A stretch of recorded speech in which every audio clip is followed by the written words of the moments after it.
Oh. Okay. Can you hear me? Oh, sorry, I have to breathe after that. Even though I made it. Hi guys, I am Larissa Radcliffe, and I knew Sarah since college. Oh gosh.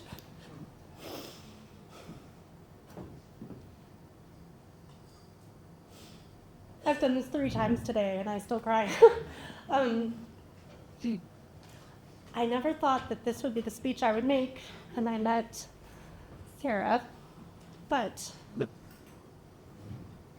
as I've been thinking about this over the last couple weeks, I have been so thankful to have known someone who really made it so easy to write a speech about. I think Sarah was really unique, had a really unique way of befriending people. Yeah. She was intentional, and she was gentle with most people. I think she was a little bolder and less subtle when it came to befriending Ryan, but he can tell you that story one day. We were in the same dorm section, and I can still remember it as clear as day. Walking down that hall, and up there on the left, I could see my door, and we had these little cheap whiteboards on them, and I could see something was written on it, which was very exciting, because I think I was a freshman, and so somebody had thought of me. So I came up, and I could see the words, a little note that said, "You are my new pursuit," with a heart and Sarah. And from that day, we were friends.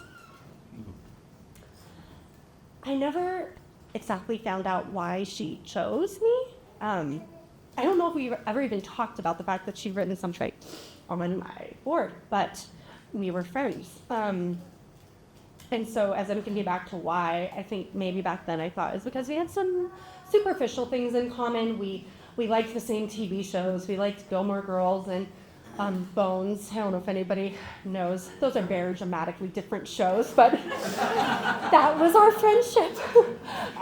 She would send me these messages. Guys, we went to Bible college. She would send me these messages where she's like, "Hi, I need to write a theology paper. Do you want to watch Bones with me to give me ideas about what to write about?" Somehow, we were having fun and we were learning about God. So we did. We watched a lot of Bones, actually. Thinking sure I didn't miss anything. We also connected on a creative level. I think when I met Sarah, she was in her jewelry making phase. She was making all these rings, and then she went into her decorating her dorm room phase, and then we moved into our house of girls as college students do. We called it the revolving door because people were always moving in and out, and she was always making creative, beautiful things for all of us. I was a growing photographer at the time. I was pretty young at it, actually. And if you don't know this about Sarah, which I think most of you probably do, she really loved getting photos taken of her, at least back then. And she was always up for a good adventure. So I knew I could always send her a message and say, "Hey, you want to go explore this beautiful place I heard about in Portland area, and help me learn this new skill?" And she was very happy to be my model and to drive because I didn't have a car. It was very handy in college. The last few weeks I've been really thankful that I had a camera basically attached to my arm, because I have thousands of photos of memories from our time of really late donut night runs, like at 1 a.m, blasting pop music with windows down through sleeping neighborhoods.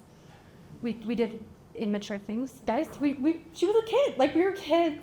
It's amazing thinking of the silly things we did. We would do goofy photo shoots, and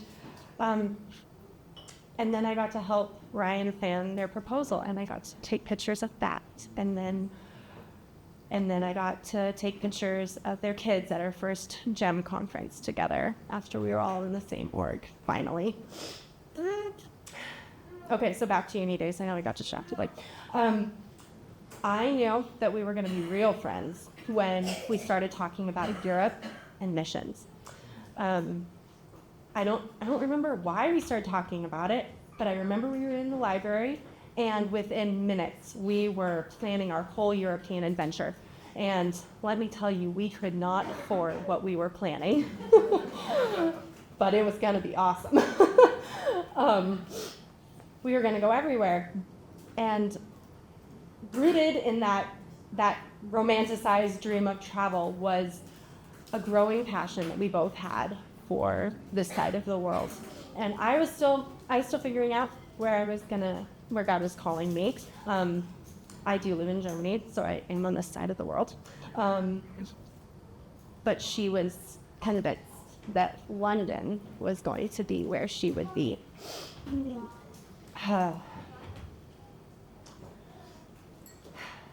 Psalm 139:16 says, "You saw me before I was born. Every day of my life was recorded in your book. Every moment was laid out before a single day had passed." God has determined each of our days, each of our steps.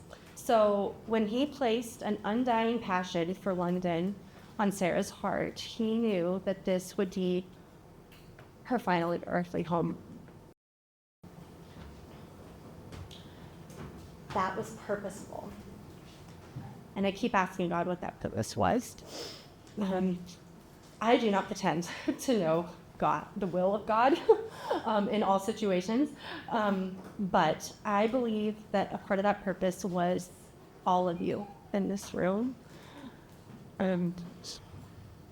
It was the people that we represent who couldn't be here today. It's the people around the world who have been drawn to Jesus and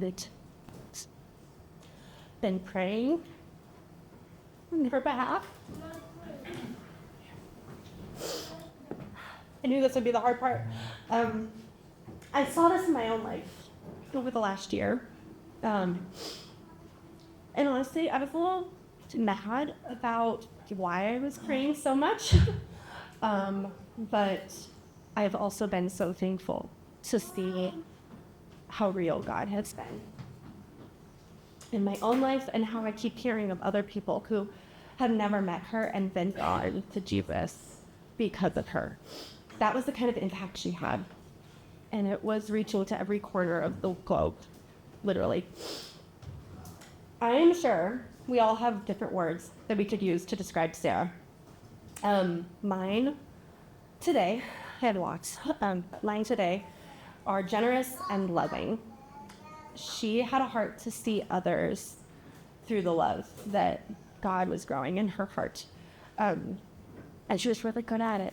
But not because she was perfect or because she tried really hard, but because it was something that she kept giving to Jesus and allowed him to transform and grow and deepen in her all the way to the end. From intentional coffee dates where she only drank tea, to the time that she was so considerate to me, and she sent me like 5 boxes of American Cheerios that she somehow acquired. She sent them from the UK to Germany because she heard that I had a pregnancy craving. That's the kind of friend she was.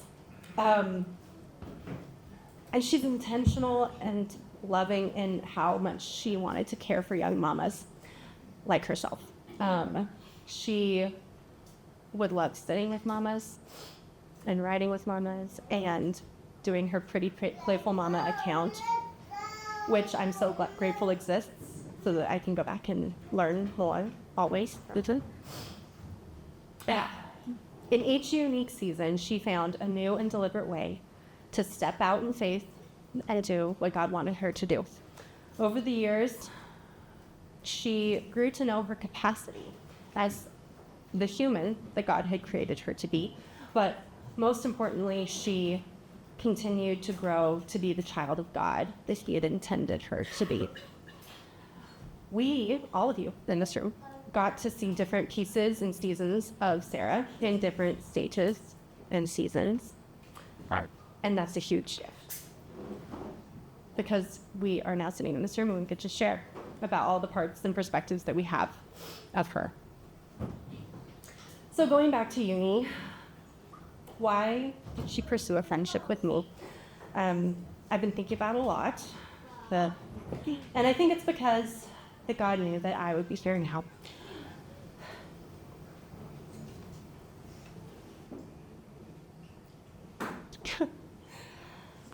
Getting to love her family and hold space to remember her. It was an honor to truly know her, to grow into a better follower of Christ because of her. And I will forever be grateful for the way that she demonstrated simple and courageous pursuits of love that changed so many of us. Peace.